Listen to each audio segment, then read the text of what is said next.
اکرام، عزیز دوستوں، بزرگوں، نوجوانوں، ایک مرتبہ پیارے نبی صلی اللہ علیہ وسلم کی بارگاہ مقدسہ میں درود شریف کا نذرانہ پیش کیجیے۔ اللہم صلی علی سیدنا مولانا محمد افضل صلواتک و اعظم معلوماتک و بارک وسلم۔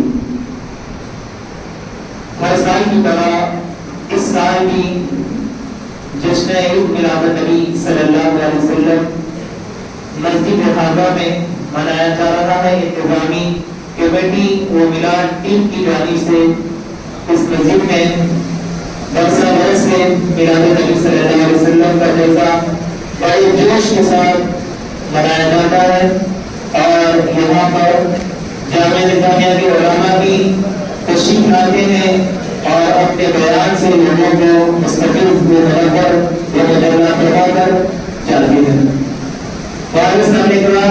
آج کی اس خوبصورت جلسے میں مہمان خصوصی عالم دین حضرت مولانا شیخ محمد عبدالقدیر قادری نظامی اہلکار دارالفتہ جامعہ نظامیہ کا خصوصی خطاب ہوگا۔ اس سے قبل اس جلسے کی شروعات قرأت کلام پاک سے کی جائے گی، پھر اس کے بعد نعت شریف پڑھی جائے گی، پھر اس کے بعد دلگوشی کی جائے گی، اس کے بعد آخر میں خصوصی خطاب ہوگا، پھر آخر میں صلاۃ و سلام کے ساتھ اس جلسے کی جو ہے یعنی کہ درخواست یعنی کہ اختتام کیا جائے گا۔ اب سب سے پہلے میں قرأت کلام پاک کے لیے دعوت سنت دیتا ہوں کہ اس بستی کے حافظ ہیں محمد احمد صاحب سے میں گزارش کرتا ہوں کہ اس جلسے کے لوگوں نے قرأت کلام پاک سے آغاز کریں۔ شروع کریں۔ من الشیطان الرجیم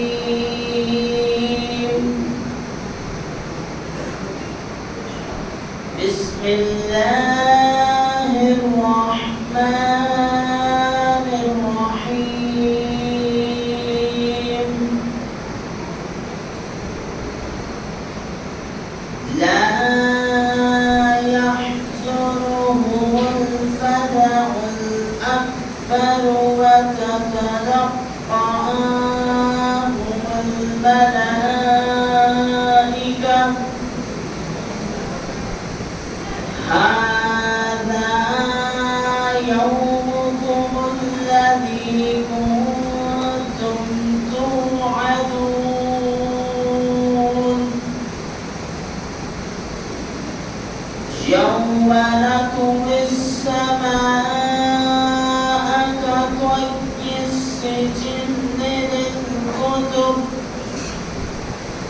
كما بدأنا أول خلق نعيده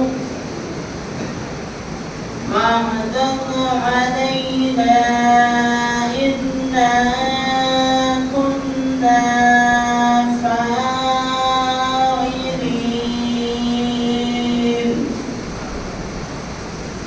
فلقد كتبنا الزبور من بعد الذكر أن الأرض يرثها عبادي الصالحون إن في هذا لبلاغا لقوم عابدين فما أرسلناك إلا رحمة للعالمين صدق الله العظيم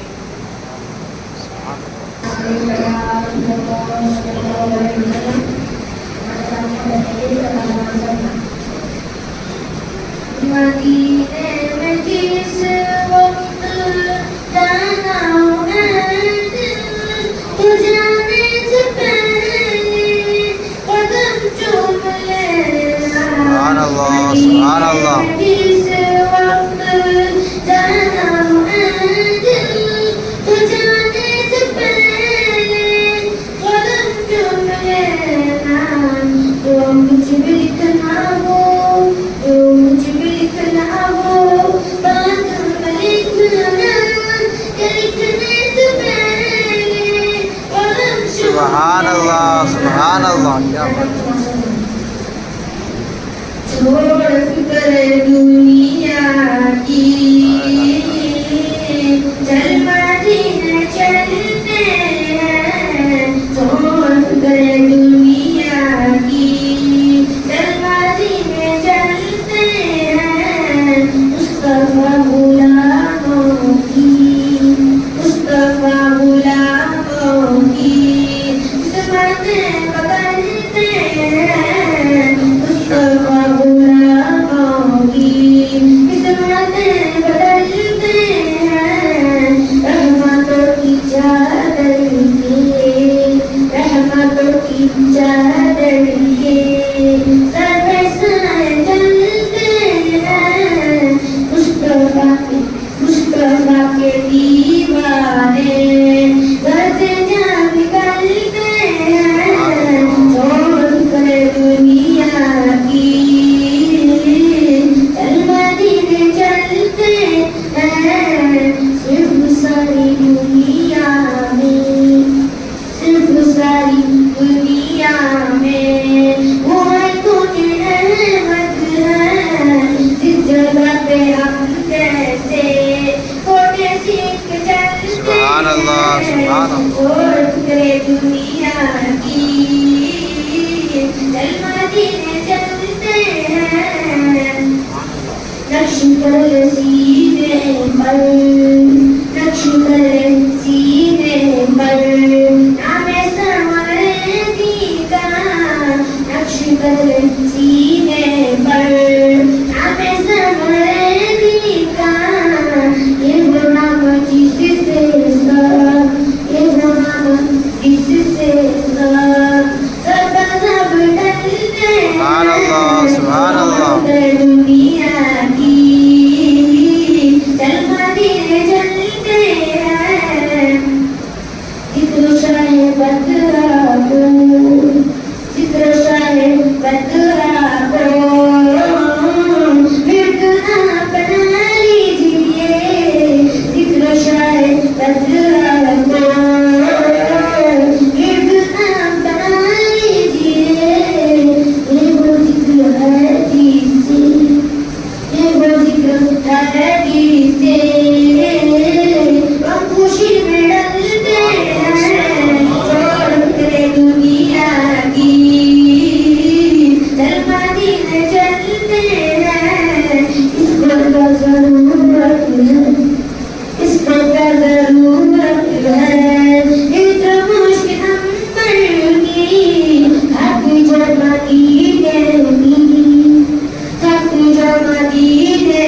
کی اپنے تن پہ ملتے سبحان اللہ سبحان اللہ دنیا کی چل مدینے چلتے ہیں مصطفیٰ غلاموں کی قسمتیں بدلتے ہیں تصور کا احسان تصور کا احسان ہم کبھی نہیں لیتے تصور کا احسان ہم کبھی نہیں لیتے آقا کی آقا کی ہم کپڑوں پہ بنتے ہیں چھوڑ کر دنیا کی چل مدینے چلتے ہیں مصطفیٰ غلاموں کی قسمتیں بدلتے ہیں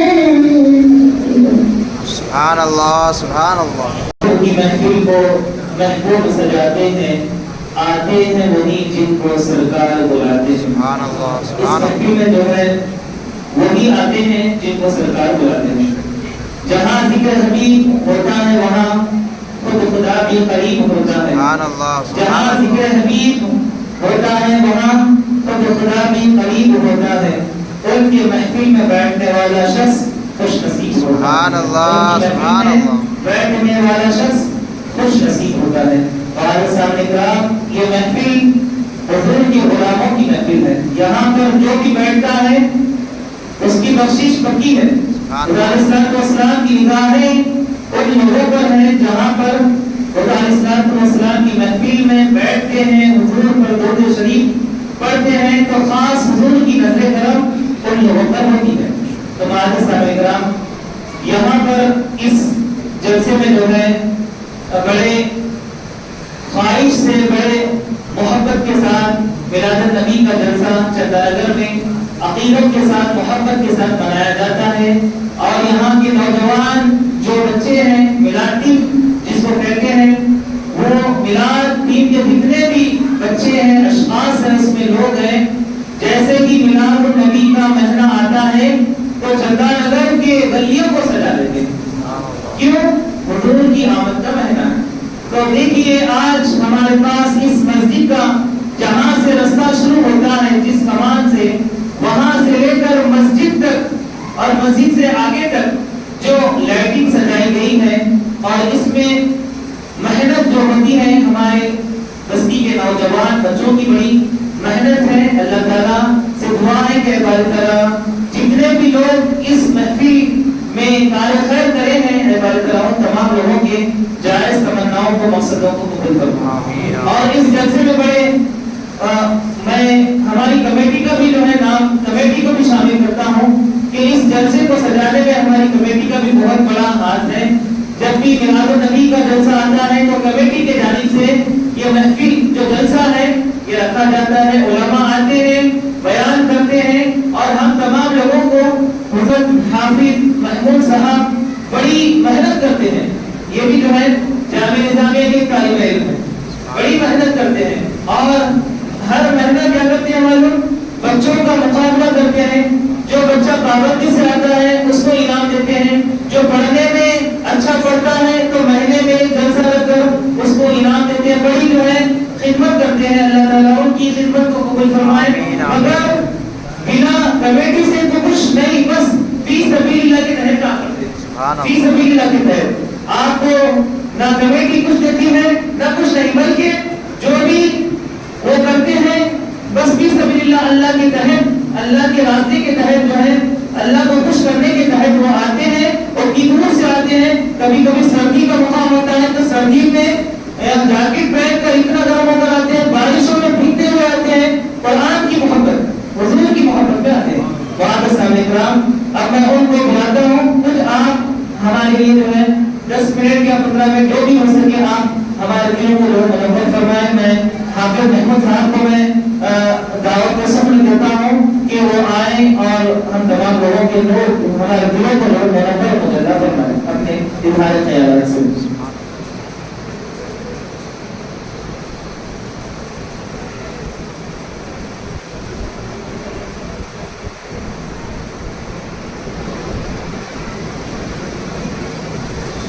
السلام علیکم ورحمۃ اللہ وبرکاتہ۔ وعلیکم السلام ورحمۃ اللہ۔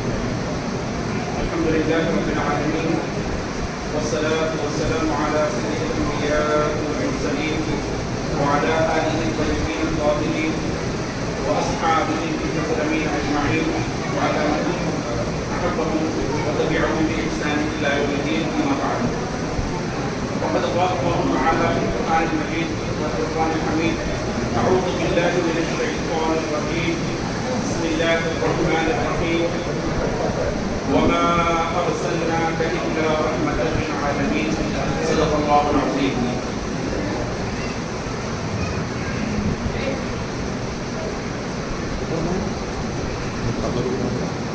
جملہ حمد و ستائش اللہ تبارک و تعالیٰ کے لیے مخصوص ہے۔ لاکھوں کروڑوں درود و سلام ہوں حضور پاک علیہ الصلوۃ والسلام پر کہ آپ کی دلمگری سے یہ کائنات سجائی گئی، یہ قسم سجائی گئی، سارے عالمین کو سجایا گیا حضور کی آمد کی وجہ ہی سے۔ اس دنیا کے نظارے ہم سب دیکھ رہے ہیں۔ معزز حاضرین، یہ میری سعادت مندی ہے کہ اللہ تبارک و تعالیٰ نے مجھے بھی یہ شخص بخشا کہ میلاد کی مبارک اور متبرک محفل میں کچھ جو ہے کہنے کا مجھے شرف ملا ہے، یہ میں اس کو اپنے لیے باعث افتخار سمجھتا ہوں، اور میں یہ سمجھتا ہوں کہ یہ میری نجات کے لیے انشاءاللہ یہ میرے لیے کافی ہوگا۔ اللہ تعالیٰ اس ذریعے سے مجھے اور آپ کی سب کی بخشش و مغفرت کا آمین۔ سب سے پہلے میں کمیٹی کا اور میلاد ٹیم کا اور ہمارے امام صاحب کا، عبد القادر عمران صاحب کا، کامل الحدیث جامعہ اسلامیہ کا مشکور ہوں کہ مجھے جو ہے بولنے کے لیے موقع عنایت فرمایا ہے۔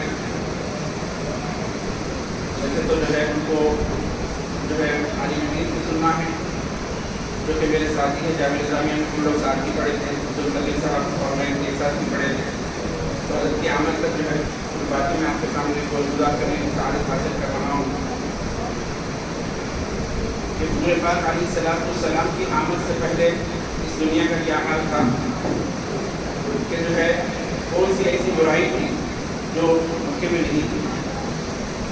اوس اور خزرج دو قبیلوں کے درمیان معمولی سی جھگڑا ہوا، وہ جھگڑا کئی 100 سال تک چلتا رہا۔ جب ایک والد کا انتقال ہوتا تو اپنے بچے کو وصیت کرتا کہ دیکھو تم کو یہ جو ہے ان سے دشمنی کرنا ہے، اوس والے خزرج سے جو ہے کہتے ہیں کہ جو ہے تم کو ان سے مقابلہ کرنا ہے، اور میرے باپ نے بھی یہی مجھ کو جو ہے وصیت کر کے گئے تھے۔ تو پھر یہ سلسلہ ایسے ہی چلتا تھا، لیکن حضور پاک علیہ السلام کی جو آمد ہوئی تو اوس اور خزرج کی جو لڑائی ہے وہ ختم ہو گئی۔ عورتوں کا یہ حالت تھی کہ ان کے حقوق ادا نہیں کیے جاتے تھے، بچیوں کو جو ہے زندہ درگور کیا جاتا تھا۔ حضور پاک علیہ السلام نے اس کو بھی مٹا دیا، عورتوں کو ان کا حقوق ادا کرنا۔ معاملات یہ تھے کہ جہالت اتنا زیادہ تھی، اگر کوئی دو آدمی میں طاقت اگر زیادہ دیکھنا ہوتا تو لوگ جو ہے پیشاب کرتے، اس کی دھاک آگے جاتی، اس کو جو ہے طاقتور سمجھا جاتا۔ حضور پاک علیہ السلام نے تمام جہالتوں کو دور کر دیا۔ آپ کی آمد دنیا میں، آپ کی تشریف آوری سے دنیا سے یہ تمام چیزیں مٹ گئی۔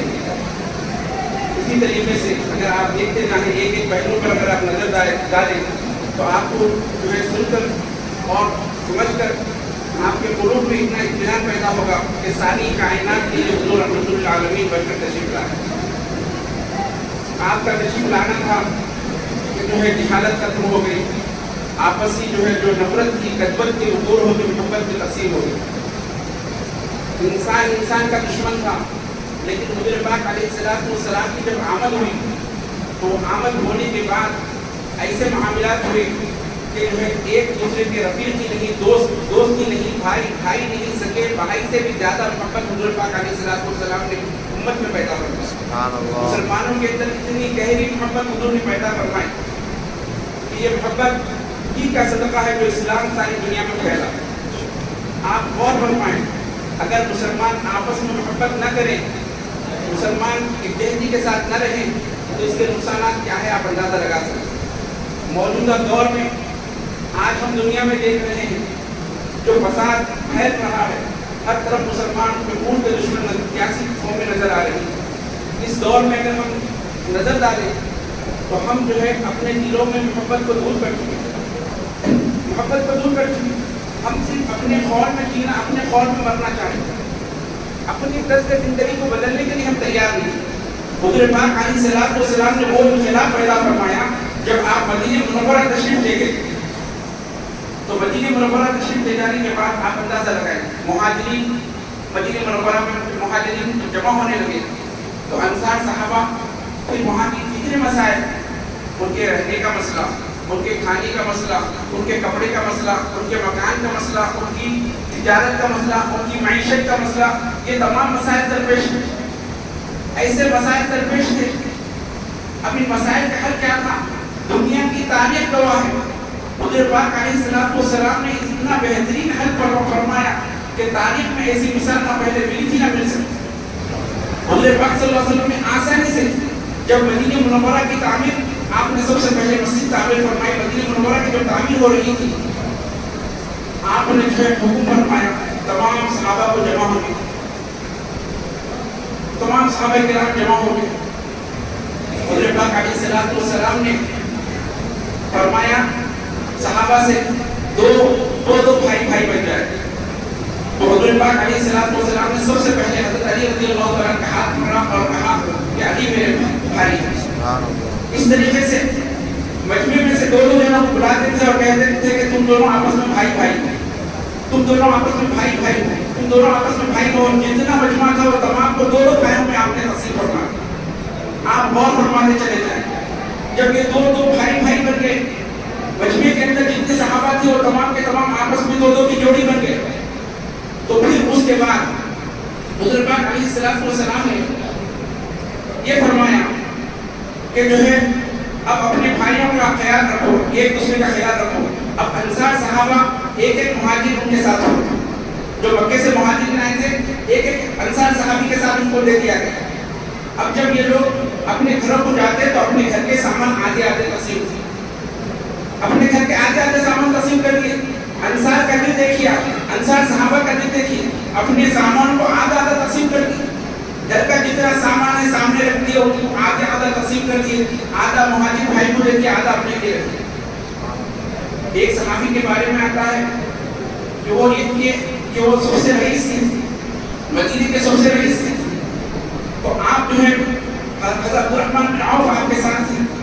تو آپ نے فرمایا کہ جو ہے تم آدھی دولت میری لے. سب سے امیر رئیس آدھی دولت دے دے, اور نہ صرف آدھی دولت دیے بلکہ یہ فرمائے کہ میرے پاس دو جو ہے میرے ازواج ہیں, آپ جن کو آپ پسند کرتے ہیں آپ میں ان کو طلاق دے دیتا ہوں, آپ ان سے نکاح فرمائیں. یہ آپ نے پیشکش کی. اور حضرت عبدالرحمن بن عوف رضی اللہ تعالیٰ عنہ نے منع فرمایا. آپ نے بخوشی جو ہے آپ نے فرمایا کہ مجھے بازار کا راستہ بتا. مطلب یہ کہ میں تجارت کرنا چاہتا ہوں, میں اپنے پیر پہ کھڑا ہونا چاہتا ہوں, میں خود اپنی تجارت کے ذریعے سے میں اپنا جو ہے انتظام کرنا چاہتا ہوں. تو آپ نے جو ہے بازار کا راستہ جو ہے سیدھے دریافت کیا, آپ نے تجارت کے لیے جو ہے آگے بڑھے. اس طرح صحابہ کرام جو ہے خود اپنے پیروں پہ آگے بڑھ کے کھڑے ہو گئے. انصار صحابہ میں آپ نے جو ہے اس طریقے سے باغوں میں بھی جب بات دیے گئے, تمام انصار صحابہ حضور صلی اللہ علیہ وسلم کی بارگاہ میں حاضر ہوئے, عرض کرنے لگے یا رسول اللہ یہ جو باغات ہیں یہ باغات بھی آپ تقسیم فرما دیجیے, یہ باغات کی آپ تقسیم فرما دیجیے. حضور پاک علیہ السلام نے فرمایا نہیں, یہ باغات انصار ہی کے رہیں گے, لیکن اس میں جو کچھ بھی اناج اگے گا, جو کچھ پھل اس میں اگیں گے اس کی تقسیم ہوگی, لیکن اس کے مالک انصار ہی رہیں گے. تو اس طریقے سے جو ہے اس میں کیا آپ نے شریک کر دیا. یہاں تک کہ جب بھی جنگ کا معاملہ ہوتا تو ایک کو جو ہے اپنے ساتھ جنگ میں لے کے آتے ہیں, ایک بھائی کو یاد رکھتے تھے, یعنی اپنے ازواج اپنے گھر والوں کو دیکھتے رہنا, مدینے کی تیاری کرنا, اور ایک بھائی جو ہے جنگ میں شریک ہے. اسی طریقے سے حضرت عمر رضی اللہ تعالیٰ کے بارے میں آتا, آپ کو جو انصار صحابی ملے تو حضرت عمر رضی اللہ تعالیٰ جو ہے زراعت کرتے تھے, آپ کھیت میں جا کے زراعت فرماتے تھے. تو جو زراعت کرتے تھے آپ, تو زراعت میں جو ہے ایک دن آپ کی ڈیوٹی ہوتی کہ وہاں پر زراعت فرمائیں, دوسرے دن جو ہے دوسرے جو آپ کے ساتھ انصار صحابی ہے وہ حضور صلی اللہ علیہ وسلم کی خدمت میں حاضر ہے. تو وہ جو خدمت میں حاضر رہتے حضور پاک علیہ السلام جو ہے پھر جب یہ جو ہے دوسرے دن کھیت میں جاتے اور یہ حضور کی حضرت عمر رضی اللہ تعالیٰ کی خدمت میں حاضر ہوتے, تو شام میں جب جمع ہوتے تو دن بھر کی کیفیت سناتے تھے. آج ہم نے حضور سے یہ سنا, آج ہم نے حضور سے جو ہے یہ باتیں سیکھی ہے, آج ہم نے حضور کی یہ خدمت کی. تو معزز حاضرین, یہ وہ چیزیں ہیں جو آج ہم کو سیکھنے کی چیزیں ہیں. آج ہم کو ان چیزوں کو جو ہے عمل کرنے کی ضرورت ہے. ملت میں اتحاد کی ضرورت ہے, اتفاق کی ضرورت ہے.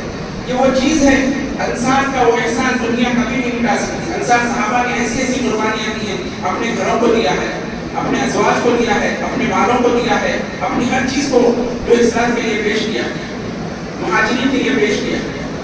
اور مہاجرین اپنی جو ہے ہجرت کر کے اپنے مقام سے نکلے, مکے سے مدینے کے لیے اسلام کی سربلندی کے لیے اپنی جانوں کا نذرانہ آپ لوگوں نے پیش کیا. اپنی جان کی خاطر, اسلام کی سربلندی کی خاطر آپ نے اپنی جو ہے مکے سے مدینے کی طرف اپنی ہجرت فرمائی.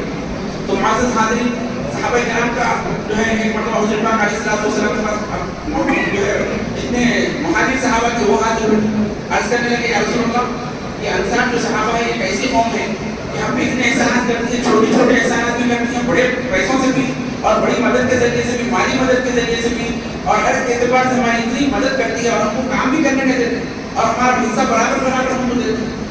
تو کہیں ایسا نہ ہو کہ یہ تمام کے تمام نیکیاں یہی لے کے چلے جائیں اور ہم نیکیوں کے پیچھے رہ جائیں، نیکیوں میں ہم پیچھے رہ جائیں.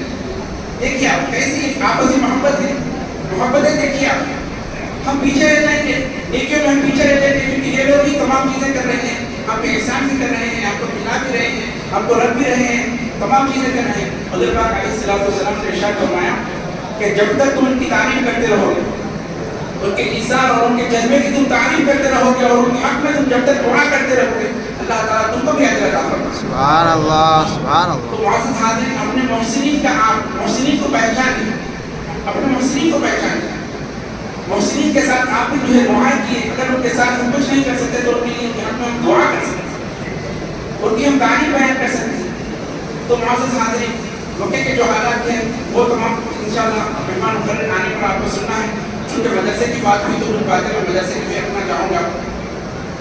اللہ تعالیٰ کا یہ بہت بڑا فضل و احسان ہے کہ اللہ تعالیٰ نے مسجد حاطہ میں اب سے نہیں بلکہ ابتدائی سے کافی سالوں سے یہاں پر مدرسہ چل رہا ہے. کچھ ناقص کو بھی موقع عنایت فرمایا کہ میں جو ہے اس کی خدمت کروں. تو میں اس میں یہ بات کہنا چاہتا ہوں کہ بہت سے والدین جو ہے ناواقف ہیں مدرسوں میں بچوں کو پڑھانا کیوں ضروری ہے. دیکھیے گھر پہ ٹیوشن پڑھانا الگ بات ہے، مدرسے میں بھیجنا الگ بات ہے. ٹیوشن استاد آتے گھر پہ پڑھاتے چلے جاتے، آپ کے 2 بچے 4 بچے جو بھی بیٹھتے پڑھتے. لیکن جب مسجد میں آپ بچوں کو بھیجیں گے تو یہاں پر ایک ماحول بنتا ہے، بچے آپس میں ایک دوسرے سے شناسائی ہوتی ہے، ایک دوسرے سے دوستی پیدا ہوتی ہے، محبت پیدا ہوتی ہے، اللہ کے گھر سے محبت پیدا ہوتی ہے، دین سے محبت پیدا ہوتی ہے. اور یہاں آنے کے بعد ایک دوسرے میں جو ہے کمپٹیشن آتا ہے، بچوں میں ایک جذبہ پیدا ہوتا ہے، پرواہ چڑھتا ہے. کسی بچے کو اگر انعام دیا گیا دوسرا بچہ سوچتا ہے کہ میرے کو انعام کیوں نہیں ملا، کیا وجہ سے انعام ملا ان کو پتا چلتا، تو پھر انہوں نے کوشش کرتے کہ میں بھی جو ہے اس میں آ گیا. تو اس طریقے سے وہ چیزیں گھروں کے اندر نہیں ہو سکتی. آپ یقیناً گھر میں ٹیوشن پڑھائیے لیکن مدرسے میں بھی ضرور ہے. اس سے بچوں کے اندر جو ہے شوق و ذوق پیدا ہوگا اور یہ شوق و ذوق مسجد سے کتنا بچوں کو وابستہ کریں گے تو یقین مانیے کہ بچے مسجد سے جب لگاؤ پیدا ہوگا تو ان کے ایمان میں بھی ان کے عمل میں بھی جو ہے مختلف ہے. اور جب یہ مسجد میں آئیں گے تو بہت سی ایسی چیزیں سیکھیں گے اور اچھے ماحول میں رہنے کی وجہ سے بہت سی ایسی باتیں ان پر اللہ تعالیٰ کے انعامات ان پر ہوں گے جو ہے گھر پہ بٹھا کے ہم جو تعریف دیتے ہیں اس میں وہ چیزیں نہیں ہو سکتی. ابھی اشرف اللہ جو ہے بتائے تمام چیزیں جو مسجد میں چل رہی ہے الحمدللہ یہ اللہ کا بہت بڑا فضل و احسان ہے. یہ چیزیں اس لیے رکھی گئی ہیں بچوں کے اندر دین کی تعلیم تاکہ بچوں کا جذبہ پروان چڑھا جائے، ان کے اندر ملت کی خدمت کا جذبہ پیدا کیا جائے. اس لیے کہ بچے حضرت جملہ کی آمد ہو چکی ہے. حضرت جملہ کا استقبال نعرہ تکبیر سے فرمائیں. نعرہ تکبیر، اللہ اکبر، نعرہ تکبیر، اللہ اکبر، نعرہ تکبیر، اللہ اکبر. نعرہ رسالت، یا رسول اللہ، نعرہ رسالت، یا رسول اللہ، نعرہ رسالت. یا رسول اللہ. میں بات کو مختصر کرتا ہوں کہ آپ جو ہے بچوں کو جب دینی تعلیم سے آراستہ کریں گے تو یہ بچے جو قرآن مجید سیکھیں گے تو جو ہے آپ کی کوشش کا سامان ہوگا. اس لیے کہ جب اس دنیا سے جب چلے جائیں گے تو 3 ایسی چیزیں ہیں جو حضرت پاک علیہ السلام کے حدیث مبارکہ ہے کہ انسان کے مرنے کے بعد بھی 3 طرح کے عمل جاری و ساری رہتے ہیں. ایک تو علم ہے، وہ علم جو سیکھا گیا لوگ اس سے فائدہ اٹھاتے رہے تو وہ علم جو ہے جب تک لوگ فائدہ اٹھاتے رہیں گے وہ علم سے جو ہے سکھانے والے کو اس کا ثواب ملتا رہے گا. اسی لیے نیک اولاد بھی اس میں شامل ہے. اگر ہم اولاد کو نیک بنائیں گے تو ہمارے دنیا سے جانے کے بعد بھی وہ نیکی پر قائم رہے گی اور وہ جب نماز پڑھے گی دعا کرے گی آپ کو اس کا ثواب ملتے رہے گا، آپ کی بخشش کا سامان ہوگا، آپ کی دعا فرماتے رہے گا. اسی طریقے سے جو ہے کنواں کھلوائیں گے یا کوئی ایسی نیکی کریں گے آپ کو جب تک لوگ اس سے سیرگاہ ہوتے رہیں گے اس پانی سے جو ہے لوگ فائدہ اٹھاتے رہیں گے تو وہ اس کا ثواب آپ کو ملتا رہے گا. تو معزز حاضرین آپ سے یہی درخواست کرتا ہوں کہ جو ہے آپ اپنے بچوں کو جو ہے علم کی طرف متوجہ کریں تاکہ یہ بچے آپ کی جو ہے بخشش کی ضمانت بنے اور ملت اسلامیہ کا ایک بہترین اثاثہ بن سکے. بہترین اثاثہ بن سکے. علم کی دولت ہر ماں باپ کے لیے فرض ہے کہ اپنے بچوں کو جو ہے کچھ دے نہ دے. جائیداد کما کے چھوڑ جانا الگ شکل ہے. اگر آپ جائیداد نہیں بھی چھوڑ کے جا رہے ہیں کوئی اس کی بات نہیں، افسوس کی بات نہیں ہے، لیکن بچوں کو اگر علم دین دے کے جائیں گے، علم دنیا علم دین دونوں بھی سکھائیں گے. علم دین اگر آپ دے کے جائیں گے بچوں کو تو بچے جب نیکی پر قائم رہیں گے تو آپ یقین جانیے کہ یہ بچے آپ کی بخشش کی ضمانت بن جائیں گے. جیسے کہ جو ہے حضرت عیسیٰ علیہ السلام کے دور کا واقعہ ہے کہ حضرت عیسیٰ علیہ السلام جو ہے آپ جو ہے گزر رہے تھے ایک قبر کے پاس سے تو دیکھیں اس قبر کے اندر عذاب ہو رہا ہے. آپ جب واپس آتے ہیں اور اسی قبر کے پاس سے گزرتے ہیں تو دیکھتے ہیں کہ اس قبر کے اندر سے عذاب نہیں بلکہ رحمت اس میں نازل ہوتی ہے. اللہ اللہ تبارک و تعالیٰ کی طرف آپ متوجہ ہوتے ہیں رشتے کے بارے میں کیا معاملہ ہے. تو بتاتے ہیں کہ جب اس شخص کا انتقال ہوا تھا تو یہ شخص جو ہے کسی بیوی حاملہ تھی اور آج پہلی مرتبہ اس کا بچہ استاد کے پاس بیٹھ کر بسم اللہ الرحمن الرحیم پڑھا. سبحان تو اللہ مجھے سبحان خیال آئی اللہ. یار جس وقت عیسیٰ علیہ السلام گزرے تھے بھی وہ بچہ پڑھا نہیں تھا لیکن گزر کے جب آپ پلٹ کے آئے اس دوران بچے نے استاد کے پاس بیٹھ کر بسم اللہ الرحمن الرحیم پڑھا. اللہ نے فرمایا مجھے حیا آئی کہ اس کا بیٹا جب مجھے رحمان الرحیم پکار رہا ہے تو میں اسے عذاب کیسے دوں؟ اس لیے میں نے اس کی کوشش فرمائی. اللہ تبارک و تعالیٰ کی بارگاہ میں دعا ہے کہ ان سب کو حق پر چلنے کی توفیق عطا فرمائے. آمین یا اللہ. مزید سے سچی اور پکی محبت عطا فرمائے. حضور پاک علیہ السلام سے محبت سے ہم کو مہربان فرمائے. آمین و آمین. کے نام پہ بچے جو ہے بھائی میں لڑے ہوئے رہتی ہیں.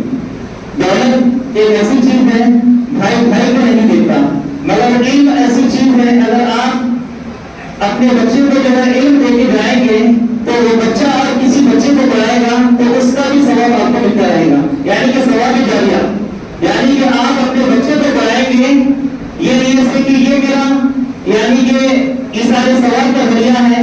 وہ بچہ کتنے دنوں کو پڑھائے گا جہاں تک یہ چین بنتے جائے گی جہاں تک یہ چین شروع ہوئی جس نے شروع کی اس کو وہ ثواب ملتا رہے گا.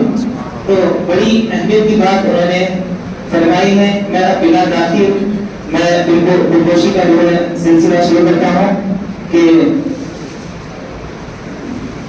سب سے پہلے میں مہمان خصوصی حضرت علامہ مولانا مقرر شریف بیان حضرت علامہ مولانا مفتی محمد عبد القدیر قادری نظامی اہل